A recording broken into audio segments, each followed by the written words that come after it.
El siguiente programa es apto para toda la familia. No contiene escenas de sexo ni violencia. Contiene subtítulos de apoyo.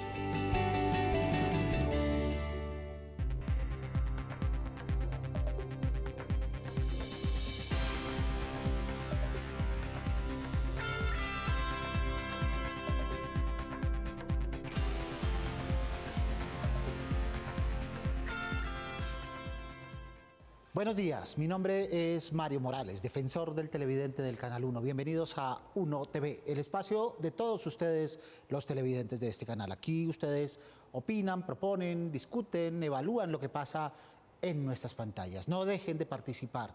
Pueden ponerse en contacto con nosotros a través de la página web www.canal1.com.co o del correo electrónico defensortv1@gmail.com. Si lo prefieren, a través de las redes sociales que aparecen en pantalla. Porque con todos ustedes somos Uno TV. Bienvenidos a su casa y a su tribuna. Recuperar la historia popular y local como la de los barrios desde la perspectiva informativa o de dramatizados permite conocer y mostrar rasgos de quiénes somos, qué nos identifica y a la vez nos da una mirada cercana del mundo que percibimos. Pero ¿qué tanto vemos estas historias en las pantallas y en las parrillas de programación?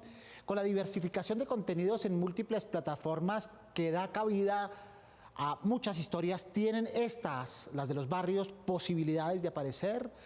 Televisión y barrio es el tema que nos acercará hoy con ustedes en Uno TV, porque ustedes lo pidieron a través de nuestras redes sociales. Para ello nos acompaña Arturo Rojas, investigador de historia, comunicación y periodismo con experiencia en medios de comunicación. Trabaja en proyectos relacionados con comunicación y desarrollo, ciudadanía, tecnología y educación. Actualmente está investigando el tema de nuevas narrativas y dirige el proyecto Empoderamiento de los Derechos de los Niños y de las Niñas en el contexto del posconflicto en el uso y apropiación de tecnologías de la comunicación y de la información. Bienvenido a Uno TV, Arturo. Muchas gracias. Muchas gracias, Mario, por la invitación y pues muy rico estar acá hoy conversando con usted. Muy bien, salimos, Arturo, a preguntarle a nuestros televidentes, ¿deben o no aparecer y por qué las narrativas de los barrios en nuestra televisión? Veamos qué respondieron.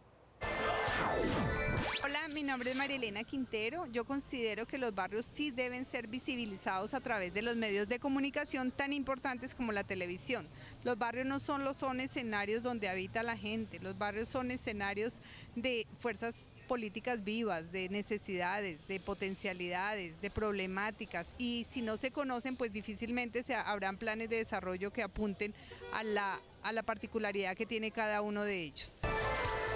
Hola, buenas tardes, soy Rodolfo Huelgo, vivo en Ciudad Salitre. Considero que es importante que se le dé la oportunidad a todos los barrios para que salgan en la televisión, y este es un sector que sale con mucha frecuencia, por lo tanto sería importante que se mire hacia otros sectores, más que todo hacia aquellos sectores que son como marginados y desprotegidos por el gobierno distrital.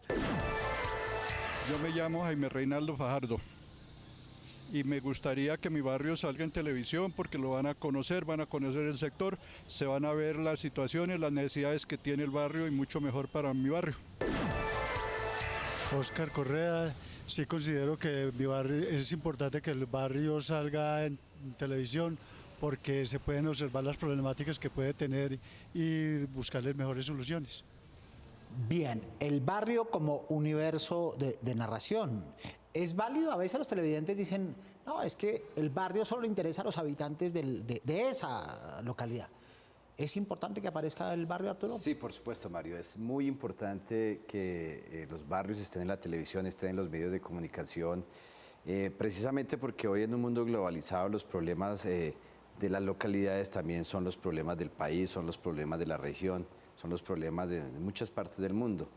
Entonces es importante que ellos estén ahí, que las personas puedan visibilizar, como lo dijeron algunos televidentes, sus problemas, pero que puedan visibilizar también la forma en que se comunican en el barrio y cómo, digamos, es un escenario el ejercicio de la política local, ¿cierto?, que puede transmitirse, en nuestro caso en Bogotá, a estadios mucho más altos de la política. Comencemos a desmenuzar. ¿Qué debe aparecer del barrio en las narrativas de televisión? la cuadra, lo que identifica, particulariza a un barrio, o al revés, las cosas generales que tienen que ver con ese y otros barrios con los cuales se puedan sentir identificados los televidentes en todo el país? Yo creo que, digamos, eso depende un poco de las iniciativas de los productores, de quienes hacen televisión, pero sin embargo, ¿qué debemos buscar de los barrios? Aquello que los caracteriza, ¿cierto? Que los hace diferentes.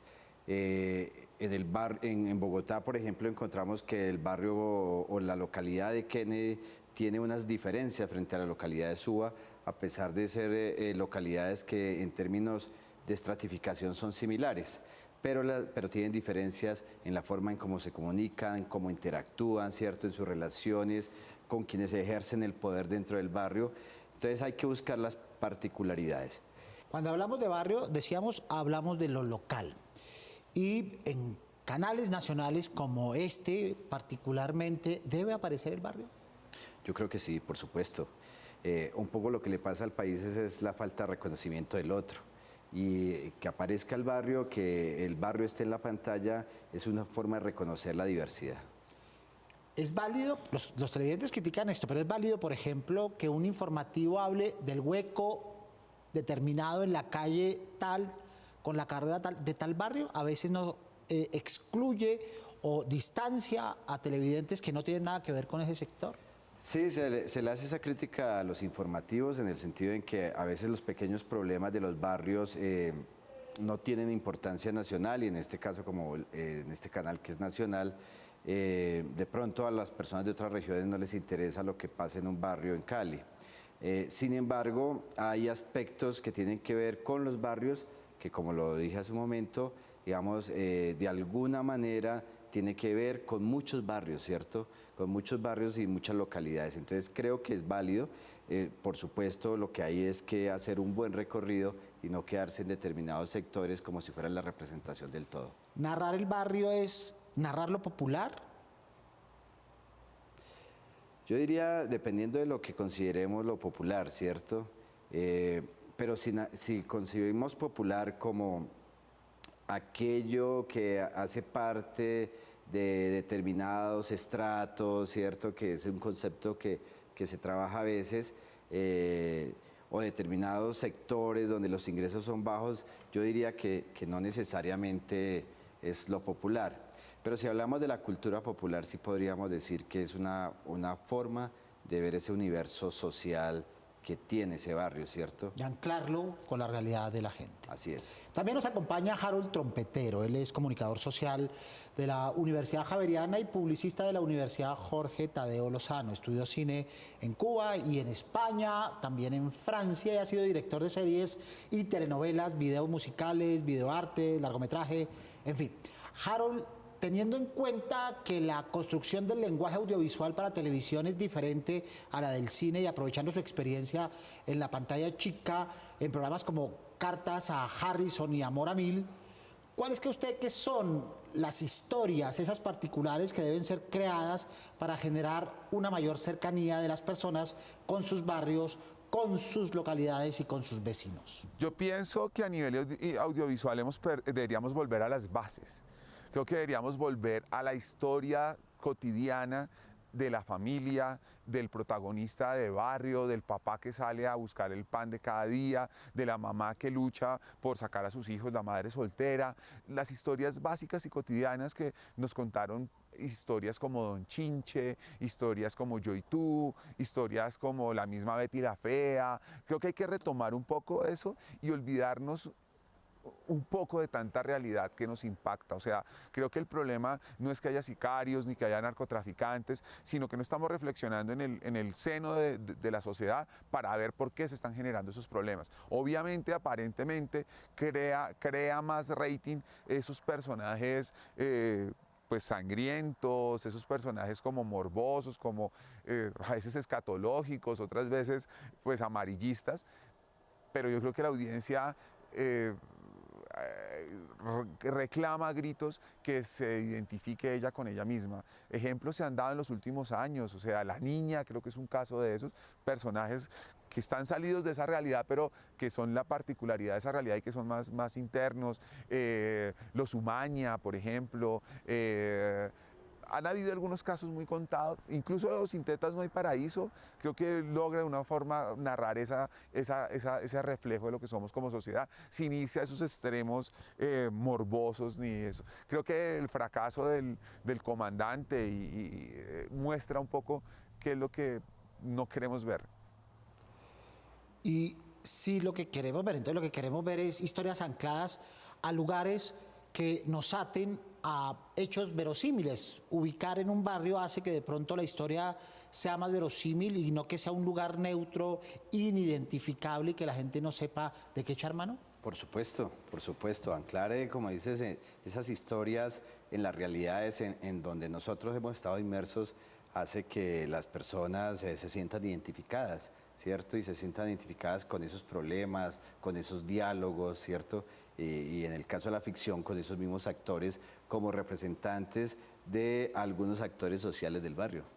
Eso de encontrar y saber dónde están ubicados los lugares ayuda en esa verosimilitud. Recordemos, por ejemplo, series como Amar y Vivir, aparte de las que mencionaba a Harold, Don Chinche, con lugares reales que la gente iba a visitar y a conocer porque luego veía en televisión. Eso crea una cultura audiovisual y una memoria audiovisual que hace que luego la gente cuando pase por ahí sienta el reconocimiento y esas historias más creíbles. Por supuesto, el reconocimiento es importante. ¿Y qué pasa con Don Chinche? Por ejemplo, tantos años que ha pasado Don Chinche y todavía lo seguimos recordando. Y hay escenarios dentro de la ciudad que siguen siendo similares o que los identificamos como esos escenarios en donde se hizo Don Chinche, ¿cierto? El diálogo que tenía Don Chinche con los otros personajes, ¿cierto? La señora, el señor de la tienda, digamos, todos en nuestro barrio tenemos una tienda parecida a la que salía donde Don Chinche. Entonces, esa es una forma de relacionarnos desde esa ficción con lo que sucede, con lo que nosotros vivimos. Esa fue una de las primeras series que tocó ese tema, pero también, digamos, de alguna manera se tocaba un barrio, una ubicación local también en Yo y Tú, que fue un poco anterior. Sí.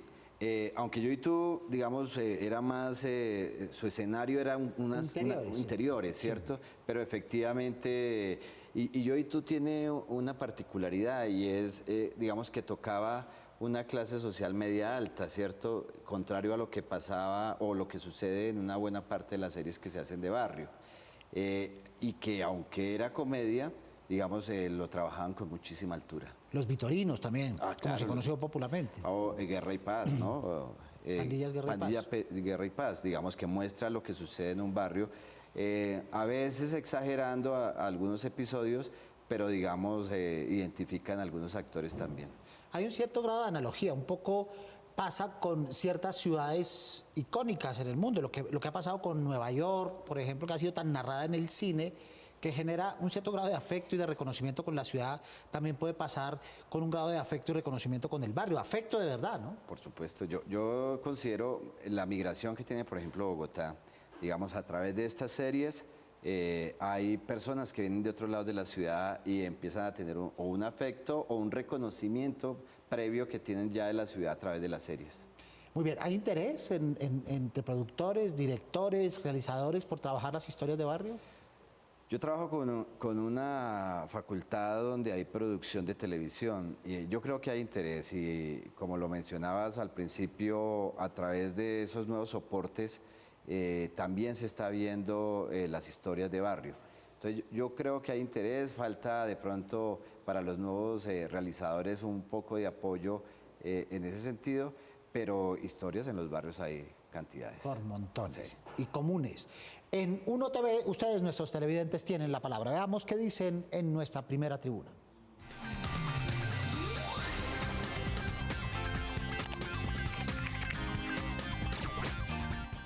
Bueno, mi nombre es Jonathan Contreras. Yo me quejo porque en los barrios casi no hay mucha televisión, sobre todo en el mío que es Patio Bonito, y siempre cubren los mismos asesinatos, nunca cubren fundaciones, escuelas, arreglos en las propias escuelas, que los profesores estén atentos, siempre hay desaparecidos y nunca hacen nada, siempre se quedan esperando y se me hace mejor que la televisión cubra más esto porque es una necesidad y es un aporte al barrio y a la comunidad. Claro, la comunidad, el barrio. Nos recordaba por acá don Arcadio Romeo y Buceta. Romeo y Buceta, muy famosa y además muy icónica, digamos, porque tocó la migración precisamente de los boyacenses hacia la capital de la República, ¿cierto? Atada a ciertas narrativas relacionadas con oficios, ¿verdad? Por supuesto. El transporte público muy particularmente. Sí, sí. Muy interesante. Esa fue clave, ¿cierto? Y en un momento donde, digamos, los boyacenses adquirieron un valor interesante, bueno, lo han hecho históricamente, pero interesante en el sentido de la música, ¿cierto? Entonces, estaba ahí el autor de La Cucharita, ¿cierto? Digamos, viene toda El maestro Velosa, sí. El maestro Velosa con toda una gama de posibilidades y de actores sociales de otros sectores que enriquecen la cultura local. Muy bien, y que ayudan de alguna manera a difundirla. Creo que las redes sociales y particularmente las narrativas de YouTube en plataformas de la cibercultura están de alguna manera ejemplificando que lo local, que lo particular pueda ser en un momento determinado de interés global y que no todas las historias tienen que ser totalitarias, universales, generalistas, sino que en el detalle también está la convocatoria de la fibra humana, de los valores humanos y de los intereses humanos, ¿no? Sí, y un ejemplo de eso son los youtubers, ¿no? Hoy, digamos, con ese boom de los youtubers uno encuentra una cantidad de esas historias locales, ¿cierto? De las relaciones que tienen esos personajes de los youtubers a través con personas de cualquier parte del mundo, pero donde están contando lo local. Entonces creo que ahí hay un escenario importantísimo, digamos, para resaltar las historias locales y resaltar, digamos, las cualidades, pero también los defectos, los problemas que tienen esos escenarios. Vamos con nuestra sección de Uno en Uno TV, con los comentarios y correos que ustedes nos hacen llegar a nuestros canales de comunicación. Nancy Kodrich. Me encuentro muy decepcionada por el programa Gente Pelota del día jueves 19 de enero. Cuando mostraron imágenes de una tenista en forma muy morbosa, sin tener respeto por su compañera del set, por la deportista o por las mujeres, no mostraron respeto por su profesión. Señores, si a las mujeres las miraran de esa forma, no habría mujeres deportistas.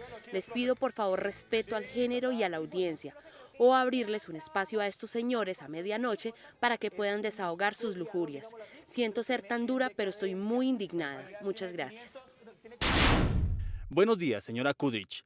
De antemano agradecemos la audiencia en nuestro programa Gente Pelota. Lamento profundamente las imágenes y comentarios mal manejados que se emitieron en nuestro programa. Jamás desde nuestro criterio profesional quisimos entorpecer la labor de la mujer en el campo deportivo y lo que ella representa en nuestra sociedad.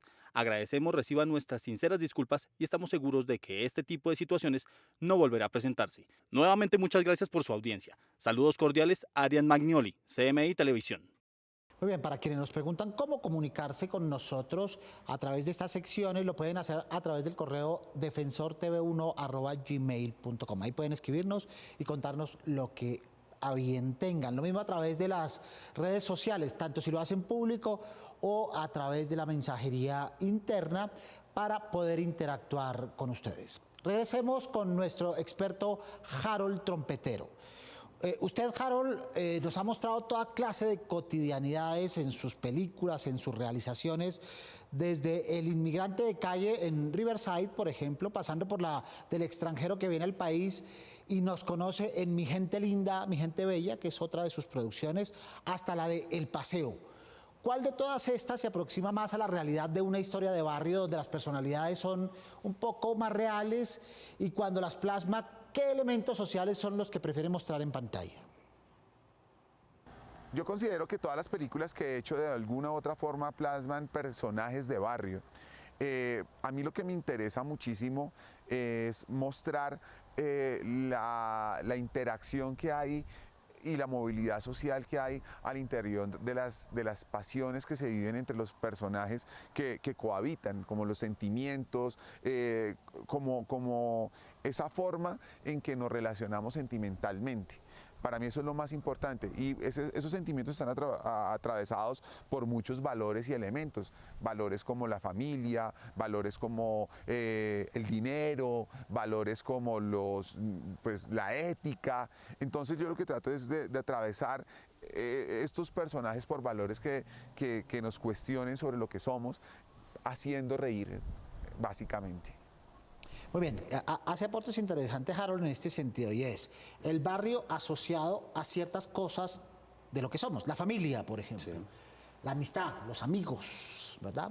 Esa cercanía que otros tipos de movilidad o de habitabilidad en la ciudad nos han quitado, por ejemplo, los conjuntos residenciales que han quitado con esa posibilidad de cercanía. Y lo otro, la transmisión de valores, particularmente los valores éticos que están ahí inmersos en las relaciones de barrio. Trompetero dice algo muy interesante y que está trabajando ahora y es el tema de los valores, porque generalmente lo que vemos es unas representaciones atravesadas por la violencia, ¿cierto? Por la delincuencia y ese trabajo también con valores, por ejemplo, que él nos dice que está haciendo ahora, adquiere una importancia en un momento también histórico del país, ¿cierto?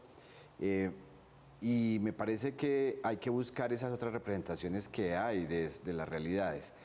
Siempre nos quedamos con determinadas que son más noticiosas, ¿cierto? Cuando no son de ficción.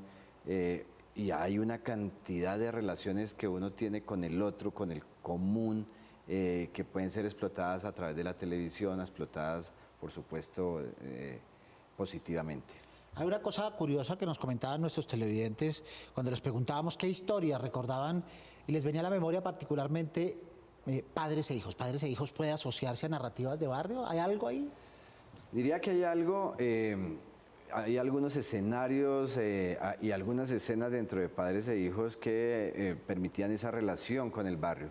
Sin embargo, también la mayoría del tiempo permanecían en el interior de una casa, pero pues hace parte de esa cotidianidad de un sector, ¿cierto?, social que también era medio, con algunos protagonistas de un estrato más alto. Digamos, esa relación de comunicación que hay ahí, me parece que puede representar lo local. Lo local a través de las ficciones, pero en la no ficción uno a veces presiente que las narrativas son un poco más señaladoras y más estigmatizantes. Cuando se habla de barrios es para hablar de comisión de delitos, de problemas sociales, de accidentalidad, de disrupción, pero no en otra perspectiva. Mientras la ficción sí genera ese tipo de imaginarios, la información tiende a estigmatizar el barrio. Sí, por supuesto. Digamos, y lo que vende, ¿no? En los noticieros eso es lo que estamos viendo, en los informativos, digamos, vemos el asalto, el atraco, la violencia intrafamiliar, pero sin duda hay otra cantidad de relaciones que pueden ser visibilizadas a través de los barrios. Y me parece que, por ejemplo, estamos en mora de revisar, digamos, las relaciones que tienen que ver con el ejercicio del sujeto como sujeto político, que se puede hacer desde los informativos, desde los programas periodísticos, digamos, para visibilizar a ese ciudadano mucho más allá, pues, de un evento delictivo. Ya vamos a ver algunos tips en esa parte informativa, porque hay una rutina periodística que nos preocupa y es que a veces los barrios están tan estigmatizados en las rutinas periodísticas que los periodistas le apuestan a conseguir información a la fija. En aquellos sectores donde hay algún grado de inseguridad, por ejemplo, el periodista sabe que va a la fija y ya consigue algo de inseguridad. Luego comienza un círculo vicioso. Va a la fija porque hay inseguridad, narra inseguridad, genera el imaginario de inseguridad y entonces estigmatiza y ese barrio se convierte en la mentalidad de los televidentes en potencialmente inseguro. Sí. Hace un tiempo se hizo una investigación donde se miraban cuáles eran las zonas que la gente creía que eran más inseguras de Bogotá, digamos, a partir de la percepción en televisión. Y se encuentra eso, digamos, lo que narran los noticieros y en algunas cosas, en algunos momentos, algunos programas de ficción dan la idea de que hay ciertas zonas que son inseguras, sin necesariamente serlo. Pero digamos, esa narración empieza a convertirse en una realidad. Es cuando hablamos de los medios a los miedos, ¿verdad? A los miedos. Cuando se generan ese tipo de imaginarios. Escuchemos qué dicen ustedes, nuestros televidentes, en nuestra segunda tribuna.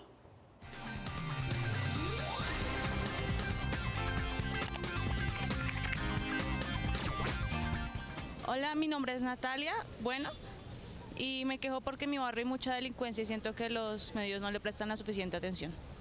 ¿Existe espacio en los informativos que narre los barrios o cómo deberían proceder en los informativos los periodistas que narran los barrios, Arturo? Hay espacios, digamos, en la diversidad que hay hoy en la televisión, hay espacios en la televisión regional y algo en la local. Pero no existe en la televisión nacional, uno no ve que estén abiertos totalmente los espacios para narrar lo local, ¿sí? Y a veces ni siquiera lo regional.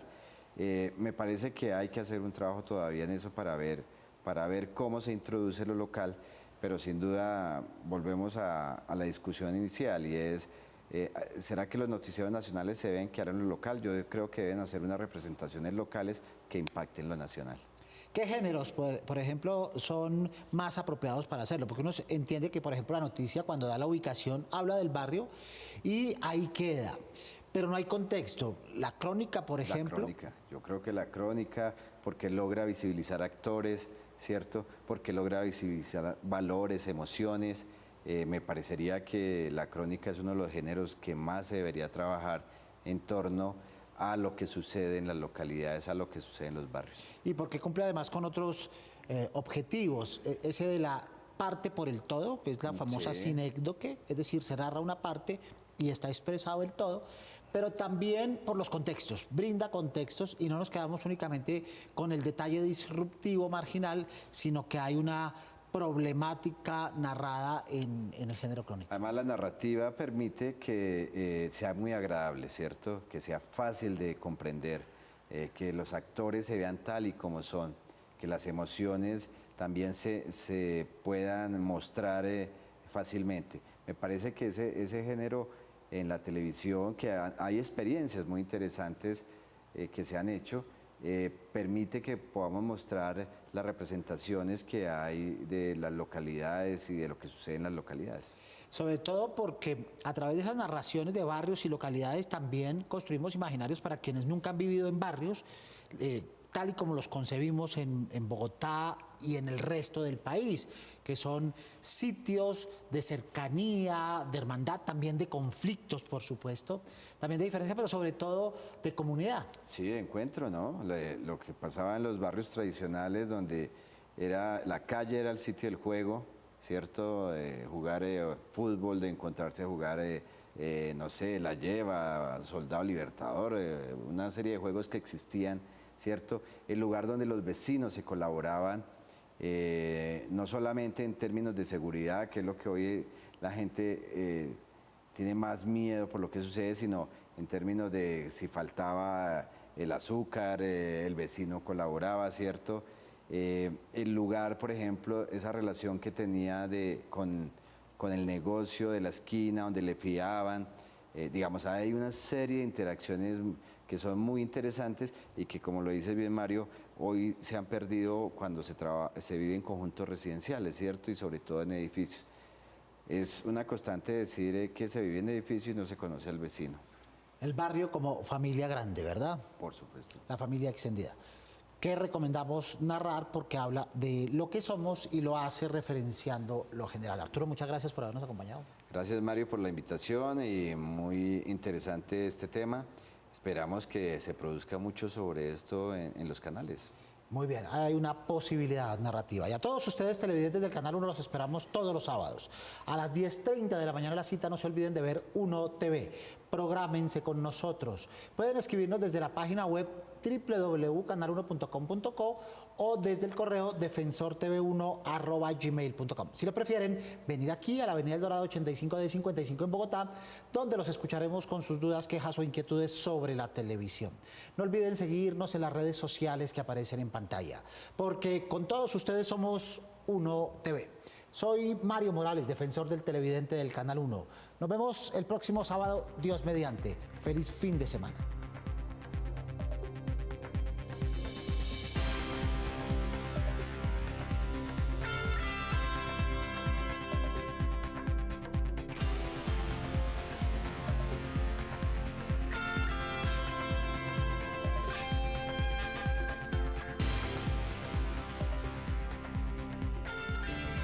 El anterior programa lo presentó RTVC, Sistema de Medios Públicos, con el auspicio de la Autoridad Nacional de Televisión, ANTV.